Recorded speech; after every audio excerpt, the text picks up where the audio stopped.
La presentación que voy a hacer ahora tal vez no tenga mucho que ver con lo que están hoy escuchando. No hay absolutamente nada que vender ni nada que comprar. Tiene que ver sobre todo con la formación permanente de médicos y oftalmólogos para poder entender qué son los medicamentos que están llegando ahora, qué es lo que va a pasar hasta el año 2030, en el que va a haber 50 nuevos medicamentos y para los cuales va a cambiar completamente la nomenclatura, ¿sí? Entonces, ¿de qué vamos a hablar? ¿De qué pasa hoy con un Estado, la tercera década del 2000, los agentes de salud? ¿Y qué pasa con la formación que nos da la universidad? ¿Qué pasa con ANMAT, con los hospitales, con el Ministerio de Salud? ¿Y qué es lo que va a llegar a los consultorios? ¿Y cómo entender qué son estos medicamentos? ¿Sí? Entonces, lo primero que quisiera explicarles es que ustedes saben que siendo seres vivos, teniendo proteínas, hay productos biológicos que se utilizan como medicamentos, entre los cuales está toda esta lista que ven aquí. Todo esto son medicamentos y nos vamos a concentrar hoy en lo que sea terapia celular y terapia génica al servicio de la mejora de la práctica oftalmológica desde el año 2020. ¿Por qué digo desde el 2020? Porque han cambiado la manera de tratar ciertas patologías desde que se autorizó y se probó la eficacia de ciertas terapias génicas. Lo primero es, estamos constituidos de proteínas y hay algunas que faltan en cierta patología, como por ejemplo en los diabéticos la insulina, o otra que no se produce cuando hay una enfermedad genética o no funciona o es tóxica. Un poco vamos a ver cómo y para qué sirven estas proteínas. Lo primero es que las proteínas son andamios. Si el andamio no anda bien, puede ser que la córnea o la retina no estén estructuradas correctamente. Pero si el andamio anda, pero la parte funcional no está actuando, se pueden acumular cierto tipo de lípidos o toxinas para los cuales necesitamos nosotros imaginar cuáles son los tratamientos del futuro. Primero que todo, sabemos bien que el código genético es ADN y nosotros tenemos proteínas. Los laboratorios, entonces, a partir del ADN, de la traducción, pueden hacer con un mensajero un medicamento. Esto ya lo vieron ustedes indudablemente cuando vino la infección con SARS-CoV-2, en las cuales se inyectaba ARN mensajero a los pacientes para que produzcan proteínas. La proteína puede ser un medicamento en sí mismo. Y el otro problema son las proteínas maduras, que son a veces las que se necesitan en oftalmología y hay que hacerlas madurar. Y vamos a entender cómo funcionan. Uno puede poner un mensaje en una bacteria. Bueno, voy para atrás, sí. Podemos poner un mensaje en una bacteria para hacer proteínas, pero nos están haciendo proteínas que no son eficaces. Lo que tenemos en todo caso que ponerlas en otro tipo de fábrica que son levaduras o células de mamífero, ¿sí? Ahora hay medicamentos que se hacen con cultivo de células de mosquito. Entonces, ustedes saben el premio Nobel cuando le dieron a Milstein, que tuvo la idea genial de hacer lo que llaman anticuerpos monoclonales. Hoy, prácticamente en todas las especialidades médicas se usan anticuerpos monoclonales. ¿Pero qué significa y cómo se hacen? Fíjense que un anticuerpo que son 2 cadenas largas y 2 cadenas cortas.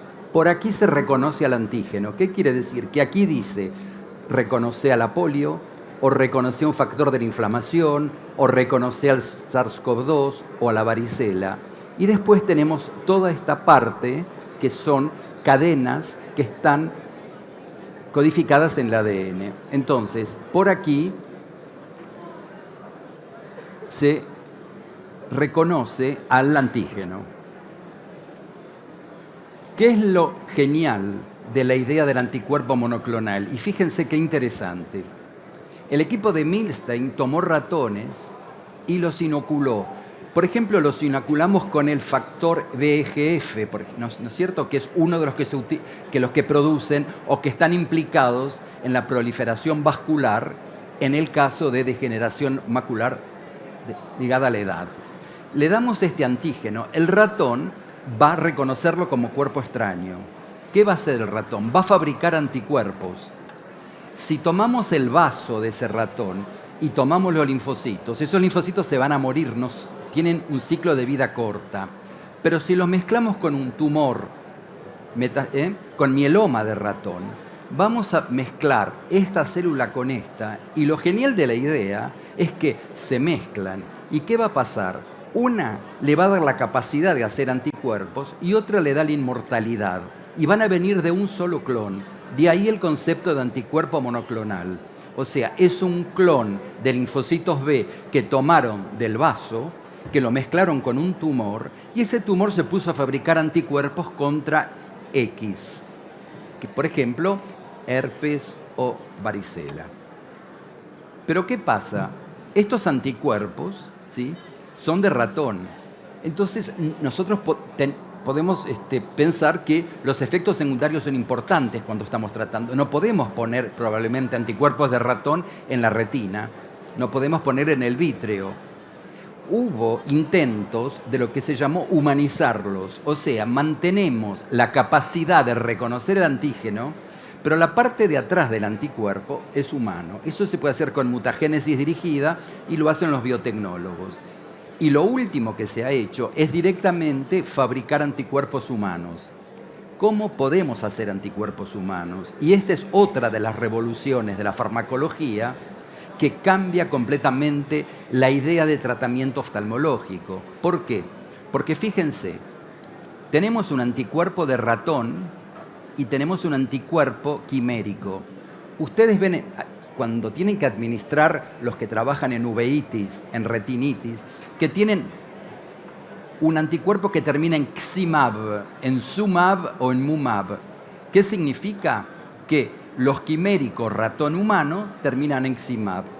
Cambia completamente la nomenclatura hoy de lo que sería la farmacología que estudiamos nosotros en la facultad hasta el 2020. O sea, cambia el concepto, cambia la farmacología y tenemos que entender que una quimera, que sería humano y ratón, es lo que termina en Ximab. Entonces, las inmunoglobulinas que nosotros fabricamos están en el ADN. ¿Qué se les ocurrió a las personas que hacían biología molecular? Podemos hacer anticuerpos contra cualquier cosa que no reconozcamos. Entonces, podemos hacer 100 millones de anticuerpos diferentes. ¿Dónde está escrito eso? En el ADN. Entonces, jugamos a la lotería. Vamos a cortar distintos pedacitos y vamos a ver qué sale de todo esto. ¿Qué pasa? La información para hacer estas cadenas largas y cortas que les contaba están en nuestro organismo. O sea que todos podemos hacer 100 millones de respuestas inmunes, pero además podemos recombinarlas. Entonces, ¿qué dicen? Vamos a mirar en el ADN a dónde está escrito y vamos a cortar pedacitos. Los vamos a poner en un fago, que es un virus que crece rapidísimo. Y este fago me va a expresar acá proteínas del mensaje, o gamma globulinas, de lo que yo le estoy dando. ¿Sí? Entonces, podemos tener dadores, buscamos las células B y tenemos los genes de la cadena corta y de la cadena larga, y gracias a toda esta tecnología nueva, que se llama expresión de fago, hoy tenemos los anticuerpos que estamos utilizando en farmacología clínica. Y si son humanos y que salieron del fago, terminan en Mumab. Entonces, al principio teníamos anticuerpos de ratón, quimera, todo esto con efectos secundarios, ¿sí? Se usaban también en oncología. Teníamos los humanizados y ahora llegamos a los anticuerpos humanos. Todo anticuerpo humano tiene que terminar en Sumab o Omalizumab. Entonces, Fíjense lo que cambió la farmacología en estos 10 años, sobre todo en oftalmología, que pasamos de dar anticuerpos de ratón a pasar a dar anticuerpos quiméricos, humanizados, y hoy, gracias a la expresión de Fago, no tenemos más el problema que teníamos de los efectos secundarios y de la fiebre y del fenómeno inflamatorio cuando los inyectábamos. Entonces, fíjense ustedes lo que hay hoy en reumatología, para los que hacen medicina interna y oftalmología clínica, la cantidad de productos que están registrados o que están por registrarse, y ya van a ver si son de origen humano o si son de origen recombinante. Y ahora, en oftalmología específicamente, estamos haciendo ensayos clínicos sobre la degeneración macular, sobre la neuromielitis óptica, en el edema macular diabético, infecciones y en el caso del COVID-19. ¿Qué quiere decir? Que ya la cortisona o la inmunosupresión no van a ser la única alternativa que va a tener el oftalmólogo para tratar esta patología, y lo mismo el reumatólogo. Y hay que conocer muy bien este tipo de moléculas porque son sumamente eficaces y a veces alcanza con una inyección por mes. Y estamos haciendo ¿qué cosa? Estamos ahorrando efectos secundarios y estamos ahorrando el corticoide. Entonces, cuando el fabricante tiene un número de fantasía y después ustedes tienen de dónde se fabrica, para qué sirve, cómo se hace y cómo termina la nomenclatura. Quiere decir que, como teníamos en química orgánica la IUPAC, que nos daba la lista de moléculas y teníamos una denominación común internacional, ahora, desde hace poquito tiempo, tenemos todo esto que significa estos anticuerpos monoclonales, ¿sí? Por ejemplo, se usa en rutina para cierta artritis y para uveitis el tolicizumab, que es un anticuerpo que bloquea la interleuquina 6. No sé si si es frecuente cuando ven pacientes con Horton, ¿sí? Sobre todo en el servicio de las urgencias, que hacen el bolus de dexametasona. Bueno, ¿qué pasa? Que se está viendo que ahora se puede, y gracias a que se detectaron factores de la inflamación, puede tratarse o puede mantenerse un estado sin sintomatología con este tipo de anticuerpos, porque se definió dónde se produce el fenómeno inflamatorio. O sea, antes lo único que nos quedaba que era biopsia de la arteria temporal, mirar el microscopio, ver infiltrados y cortisona todo el tiempo, 1 gramo, 2 gramos. Ahora estamos tratando de reducir y de ahorrar corticoides. ¿Qué pasa con el dolor crónico? También se empezó a descubrir que cierto dolor crónico tiene que ver con problemas inflamatorios dolorosos, y ahora hay ensayos clínicos con 3 tipos de anticuerpos contra estos receptores que están implicados en el dolor. Bueno, en la migraña lo mismo.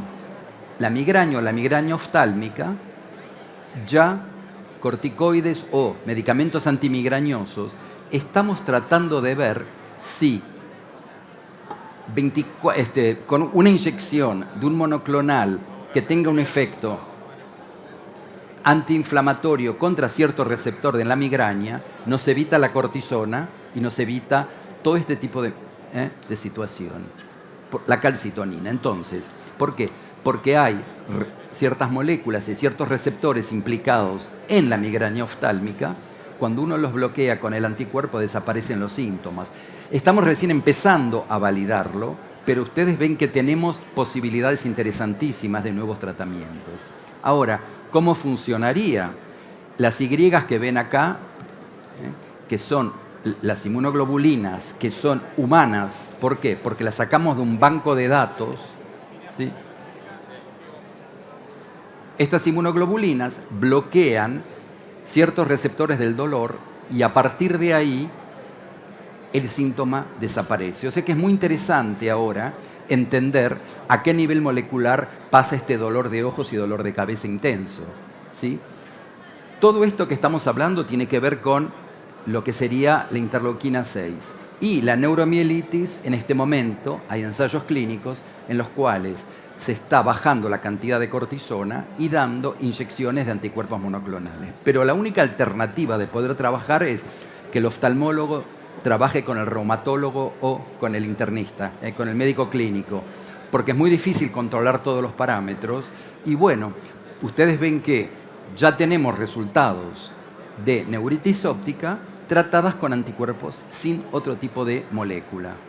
Entonces, en Estados Unidos se autorizó el eculizumab en neuromielitis óptica, pero con anticuerpos antiacuaporina 4, y no hay recaídas o reducen significativamente la recaída. Todo esto, que tiene 1, 2, 3 o 4 años, dentro de poco tiempo ya va a estar en la farmacia y en el consultorio. Entonces, un poco cuando me invitaron a hacer esta charla, era sensibilizarlos a este nuevo tipo de estrategia terapéutica que uno no se la imagina y que realmente tiene efectos interesantísimos.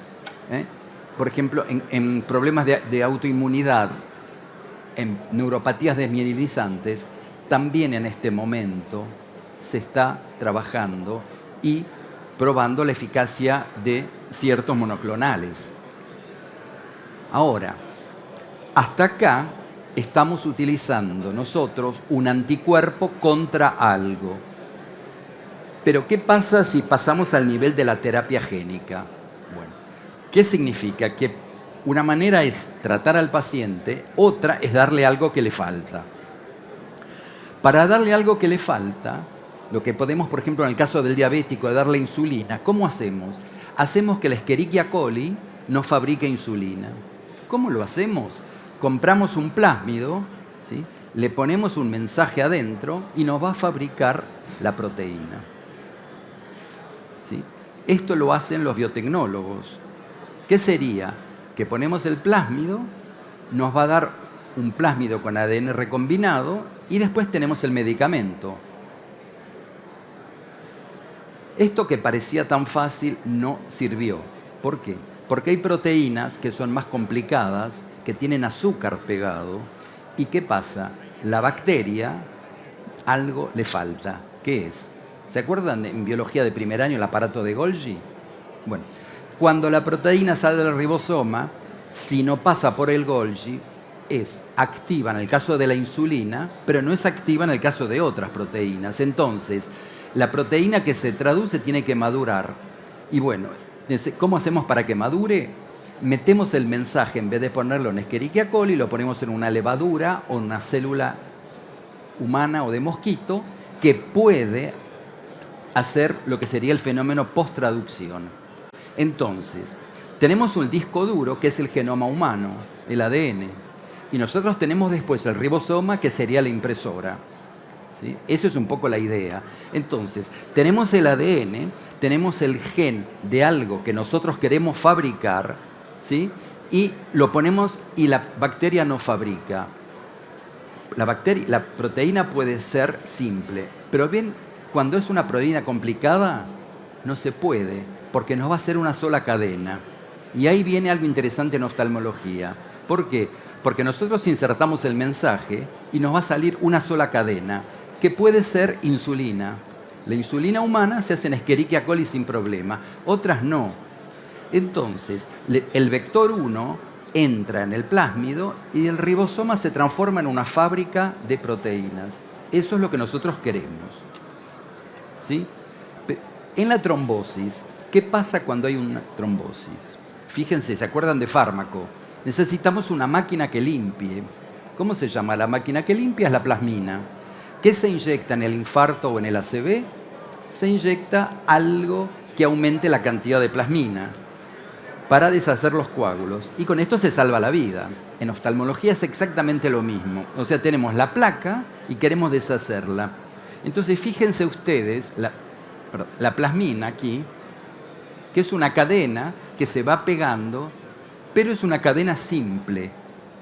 O sea que la podemos hacer en Escherichia coli, la podemos en los TPA, son productos que no son caros porque son simples de hacer y bastante simples de purificar. ¿Cómo hacemos cuando tenemos a alguien con un ACV o con una obstrucción de alguna arteria? Tenemos 3 generaciones, streptoquinasa y uroquinasa. La uroquinasa se saca de la orina, ya prácticamente no se utiliza. Los de segunda generación y los de tercera generación. Lo importante es cómo el oftalmólogo o el médico entiende lo que tiene que hacer para destapar el vaso que se tapó con un coágulo. ¿Sí? Ahora, vieron que eran cadenas. Miren esta cadena, qué complicada. 1, 2, 3. Tiene 4. No lo podemos hacer en una bacteria o en un ribosoma. No podemos meter los mensajes porque van a salir cadenas separadas. Esto que ven acá, ¿qué es? Esto es la toxina botulínica. El Botox, ¿qué es? Es un producto de mezcla de varias cadenas, la toxina A o la toxina B, y la única manera de fabricarlo no es hacerla recombinante, es extraerla de la bacteria. Entonces cultivamos la bacteria y la sacamos. Entonces quería que comparemos. ¿Ven que la insulina se puede fabricar? ¿Ven que el TPA para los ACV y las arterias tapadas se puede hacer? Esto no sale. Entonces hay que hacerlo a partir de cultivo del Clostridium. ¿Qué pasa? Cuando uno lo purifica y lo limpia, no sirve. Tiene que estar sucia, tiene que estar con todo esto pegado para que actúe. ¿Sí? Bueno, ahora vamos a ver qué hacemos cuando estamos en el consultorio y se nos habla de hacer terapia génica. Tenemos que hacer ¿qué? Ya sea inyectar algo para corregir o inyectar algo para borrar. Vamos a entenderlo ahora. O sea, o le inyectamos un virus o una bacteria a una persona, o le sacamos células, las modificamos y se las volvemos a inyectar. Esta es la base. Entonces, puede modificar adentro o afuera del cuerpo, ¿sí? ¿Y cómo funciona? ¿Se acuerdan que yo hablé del vector 1? ¿Qué es lo que uno le mete a la bacteria para que se exprese? Acá, el vector es otra cosa. El vector es un virus que nosotros vamos a ponerle al paciente en el cual hay una información que el paciente no tiene. Y queremos que ese virus no sea patógeno y que además la persona no haga anticuerpos porque si no lo va a neutralizar. ¿Qué va a pasar entonces? Podemos tener terapia génica para aumentar la expresión de un gen, para borrar lo que es tóxico, ¿sí? Y para editar genes, que sería cortar y limpiar lo que hace a la enfermedad. ¿Qué es la edición? Algo también que tiene 1 o 2 años, pero que es importante. Uno puede tomar decir, hay algo que me molesta en el ADN porque la enfermedad está ahí. Es esa mutación que hace que la persona esté enferma. ¿Puedo limpiarle el ADN? Ahora sí se puede. Todavía clínicamente hay un solo medicamento, pero sepan que hay cosas que se pueden hacer. O sea, podemos tomar, limpiarle y después pegarle un ADN sano y desaparecen los síntomas. Esto parece ciencia ficción, pero ya está más o menos disponible. ¿Cómo se les ocurre que esta gente inventó la edición de genes? Bueno, empezó en Alicante, en España. Empezó con bacterias de una salina. Y cuando uno ve el ADN, ve que son letras, adenina, citosina, timina, guanina, de distinta manera. Pero hay lugares que hay letras capicúa. ¿Cómo puede ser que entre estas letras haya capicúa? Este señor en España dice, ¿cómo es posible que haya capicúa en la secuencia del genoma? Y cada tanto encontraba capicúa. Y en el medio había cosas que decía espacio, que lo consideraban ADN basura. Entonces, haciendo bioinformática, nos dimos cuenta que había capicúas en toda la secuencia del genoma humano y había cosas que no sabíamos qué eran. ¿Qué se dieron cuenta en las bacterias halófilas? Que esto, cuando uno lo pone, lo confronta, parecen secuencias de virus. Entonces, la bacteria estuvo en contacto con un virus. Cuando el virus vuelve a la bacteria lo corta. O sea, hay inmunidad a nivel unicelular bacteriano. Esto es uno de los descubrimientos más importantes que le dieron el Nobel hace 2 o 3 años, que era una canadiense, que descubre que las bacterias pueden defenderse. ¿Pero qué significa? Que si se puede defender, puede cortar en este lugar. Si yo le mando un mensaje acá, por ahí me corta esto. Y si esto es lo que me hace que yo esté enfermo, puedo curar la enfermedad. Curarla, no terminar el síntoma. Entonces, el CRISPR que sería este sistema que viene de las bacterias, del concepto que tenía este señor en Alicante, al cual le pone una enzima para que corte algo y después hay que pegarle otra cosa. ¿Sí? Muy bien, hasta acá me siguen. Bueno, ¿se acuerdan que además en las células había mitocondrias?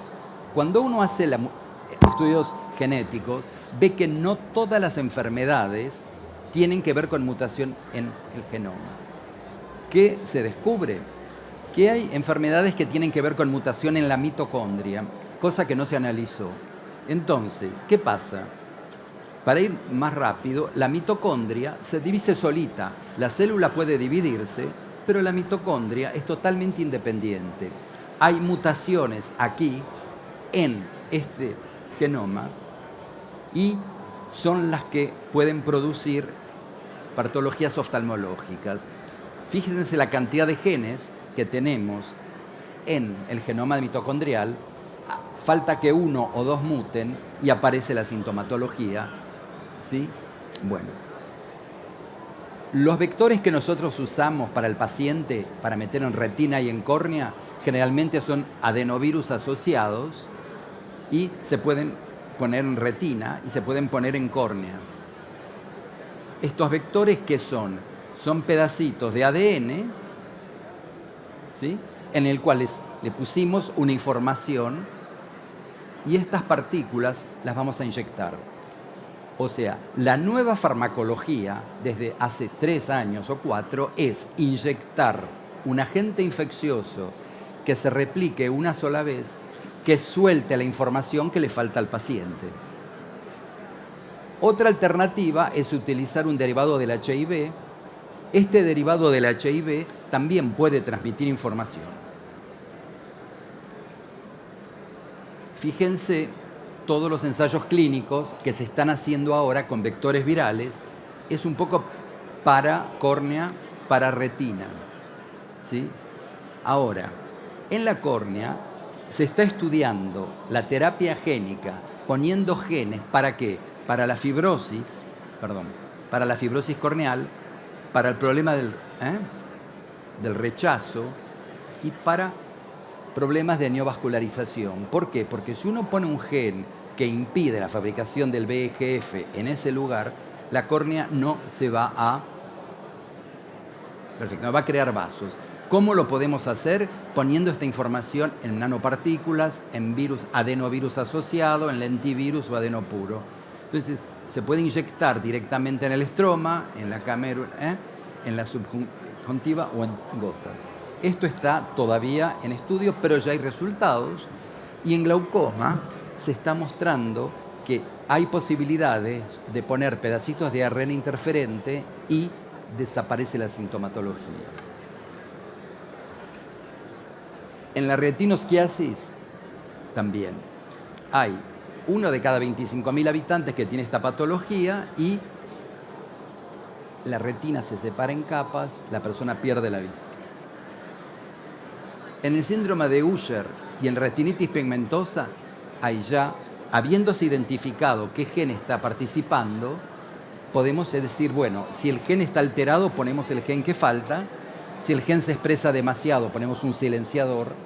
Y esto es lo que sería la alternativa terapéutica en el 2030. En el 2030 esperamos que va a haber 50 medicamentos que van a salir utilizando esta tecnología. ¿Sí? En la cromatopsia pasa lo mismo. Ya se está probando en animales, habiéndose detectado qué gen está alterado, la posibilidad de inyectar adenovirus que o borre o le dé a la célula lo que la célula genéticamente es incapaz de producir. ¿Sí? Con respecto a la degeneración macular ligada a la edad, ya saben que se utilizan anti-VEGF. Pero podemos hacer ¿qué? Podemos inyectar algo para que el anti-VEGF lo haga la propia célula. Entonces, el aflibercept es un gen que impide la proliferación vascular. Se inyecta y la historia es si se integra o no se integra, y sí se integra. Entonces, hay 2 docenas ya de tratamientos que están estudiando la posibilidad de inyectarlo para no tener que estar utilizando inyecciones cada mes, 2 meses, 3 meses o 6 meses, porque es el propio individuo que va a fabricar su VEGF, anti-VEGF, dentro de su propio ojo. ¿Sí? Entonces, ¿qué pasa con la diabetes? En la diabetes también hay proliferación.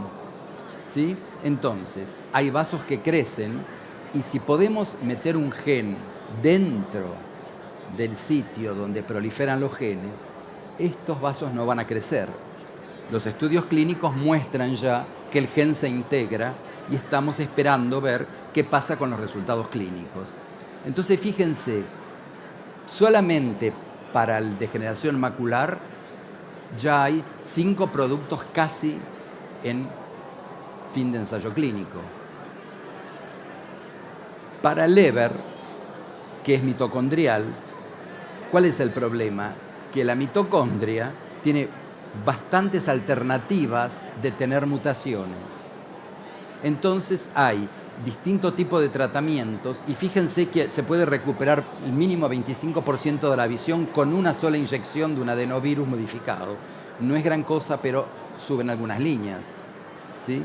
¿Qué significa? Que esta mitocondria que está mutada y que tiene algo que no le funciona, al inyectar el virus con el gen, puede que fabrique lo que le falta.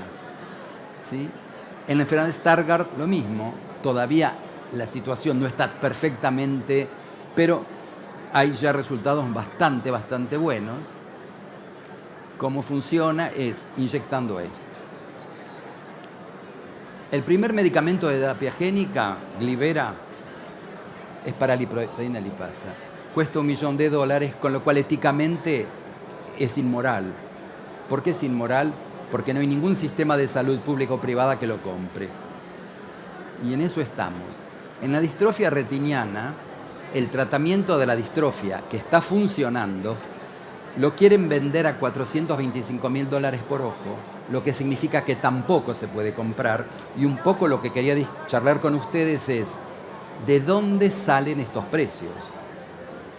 Ayer hice una charla justamente sobre ética, derechos humanos y biología molecular sobre este tema. En la enfermedad de Leber pasa algo parecido. En la neuropatía óptica está funcionando este tratamiento, ¿sí? Y con las células TCAR pasa algo interesantísimo. Podemos retirar nosotros de la sangre circulante células, le ponemos una información, la célula coloniza la médula y puede producir sustancias antitumorales. Es decir, que ante ciertos cánceres esto están dando. ¿Sí? Se habla de células madre, no son células madre, son células progenitoras y está funcionando en la patología de Leber. Ahora, ¿qué pasa? Estas células, que son CD34, son células humanas. En Francia y prácticamente en toda la Comunidad Europea, el cuerpo humano no es mercadería, pero hay países en los que sí. ¿Qué significa? Que uno puede comprar bolsitas con progenitores y alterarlos y volverlos a inyectar. Hay empresas como estas que tienen, ven, ya hay más de 6 posibilidades de comprar una bolsita con CD34 para modificar e inyectar. Bueno, hay ARN mensajero que no hace falta mucho explicarle porque acá muchos fueron inyectados con esto para el SARS-CoV-2, que es una inyección que produce proteínas. Estas proteínas pueden ser inmunogénicas o no y en oncología tiene muy buena perspectiva. En los ARN interferentes son pedacitos que se inyectan y que bloquean la expresión de algo que destruye el tejido. ¿sí? Entonces, uno lo que hace es meter o un antisentido o un interferente y la célula retiniana deja de trabajar. Esto es lo que les contaba recién de Alicante, en el cual con el Capicúa se empezó a hacer lo que se llama una especie de cortapluma suizo. ¿Por qué? Porque lo que uno va a buscar a la farmacia hoy, ¿qué es? Es un tratamiento que al ponerlo corte el pedazo de gen que hace que la persona esté enferma. No sé si entienden, la filosofía de hace 3 años cambió. Ya no es el síntoma, es qué significa hacer esto. Entonces, esto empezó en Osaka, tiene que ver con lo que les comenté recién del Capicúa, o sea, hay repeticiones de Capicúa y es empezar a cortar dónde está el lugar que provoca la enfermedad. Ven que la farmacología ya no es la misma, ya no tenemos que pasar el síntoma, estamos tratando de curar. O sea, conceptualmente tenemos que saber cuál es el gen, se pone un vector y se trata de ver si se corrige o no el déficit. Inclusive se está haciendo eso en el cerebro. Y ahora también, desde hace un tiempo, se están haciendo organoides. Se toman células, se las cultiva y se pone a ver si se puede reemplazar el tejido muerto o el tejido que está lesionado. ¿Sí? O sea, gracias a los conocimientos de la embriología, ¿sí?, tenemos el espermatozoide y el óvulo, y al principio tenemos ciertas células. Tomando las células al principio, podemos diferenciarlas en algo. Todavía esto está en estudio, pero podemos ya fabricar in vitro mesodermo, ectodermo, células germinales. ¿Qué quiere decir? Que falta poco, tal vez, para poder reemplazar cierto problema. En la leucodistrofia metacromática, que hay un problema con cierta enzima, aparece un medicamento, el MLD. Pero quieren cobrar $4.250.000, con lo cual no se puede comprar. ¿Sí? Entonces, queda la alternativa de los organoides y queda este punto importante. En oftalmología es complicado que estos productos lleguen al consultorio y a la farmacia. ¿Por qué? Porque fíjense, esta es la cantidad de gente que puede consumir medicamentos para la diabetes. Esto es para patología hematológica y esto es para enfermedades raras, como puede ser la oftalmo. Entonces es muy difícil conseguir que los laboratorios se convenzan de tener que hacerlo. Estamos haciendo medicamentos. ¿Por qué cuestan 2 millones, 1 millón, 4 millones? ¿Por qué el tratamiento de la hemofilia cuesta $850.000? Y uno se pregunta, dicen, por la investigación.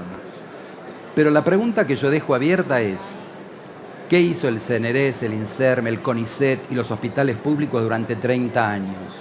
Estos laboratorios tomaron la molécula hace un año y quieren hacer que el que lo compra amortice 30 años de investigación que no hicieron. Ellos hicieron el estudio clínico y el marketing. Entonces, la autoridad sanitaria tiene que ser muy clara. No pueden poner ese tipo de precio a algo que, por ejemplo, cuando nace un bebé o cuando tiene un déficit mitocondrial y le dicen se queda ciego o gasta 1 millón. ¿Cómo nosotros podemos peticionar a autoridades? ¿Cómo podemos en este momento patear el hormiguero y decir, ¿qué está pasando? ¿Hay tratamientos nuevos de terapia celular? Sí. ¿Hay tratamientos nuevos de terapia génica? Sí. ¿Podemos corregir ciertos defectos en recién nacidos? Sí. Ahora, ¿cómo hacemos desde cada uno de los consultorios, de las farmacias, de los laboratorios, desde el Senado, diputados y los ministerios, para decir, bueno, esto tiene que estar disponible? Hay ya 23 tratamientos disponibles que no se pueden estar pagando 1 millón, 2 millones o $4.250.000. La pregunta es el valor y el precio. Sí, pero dicen, le salvás el ojo a una persona, pero ¿hasta dónde especie de chantaje emotivo hace que estemos pagando todos los sistemas de salud este tipo de medicamento? Lo que significa que o reaccionamos o todo el sistema de seguridad social quiebra. ¿Por qué?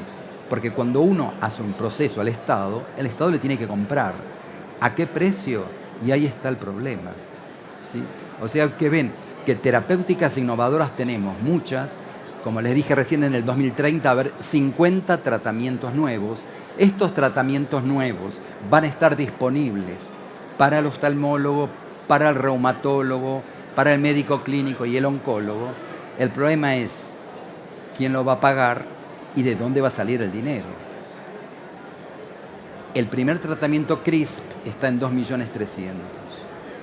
¿Quién lo puede pagar? O sea, ven cómo estamos en este momento, en este punto, en el cual estamos hablando de un montón de problemas indudablemente que son políticos, educacionales. Esto todavía no se enseña en la facultad.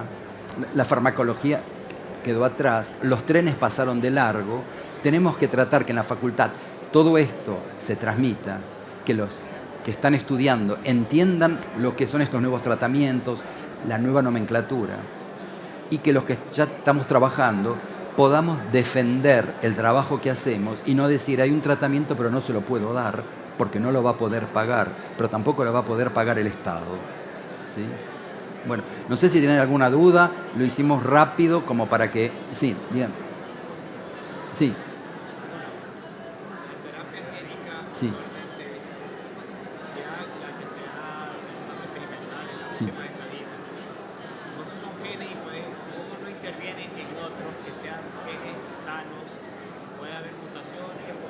No, me está preguntando si al poner un gen para corregir, no hay riesgo que en la patología de Leber es interesantísimo, porque cuando uno inyecta en un lado hay mejoría significativa y en el otro también. ¿Por qué? Tampoco se puede explicar. Sí.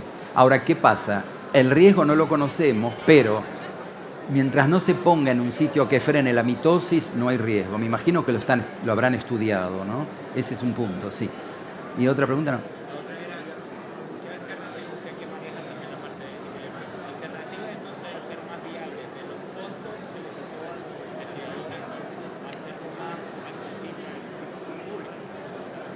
El problema es, claro, el costo. ¿Quién pagó todo esto?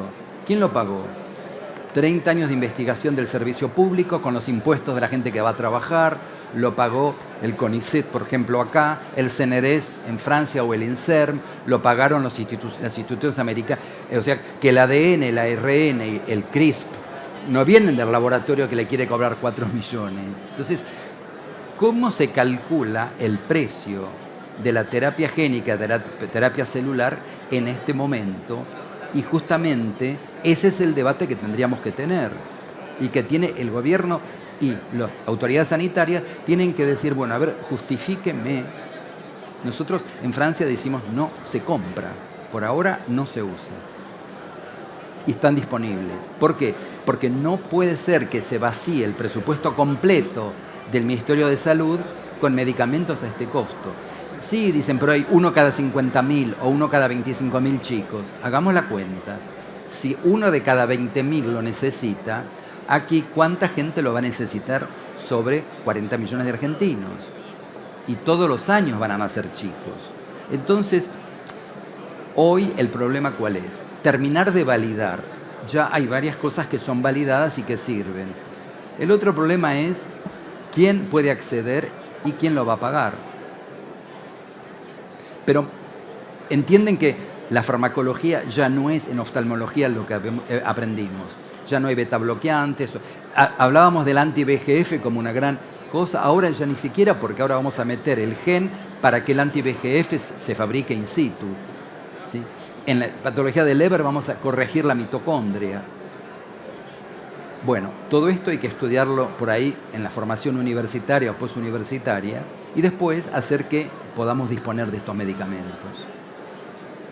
¿Tienen alguna duda, pregunta o paramos acá? Bueno, gracias.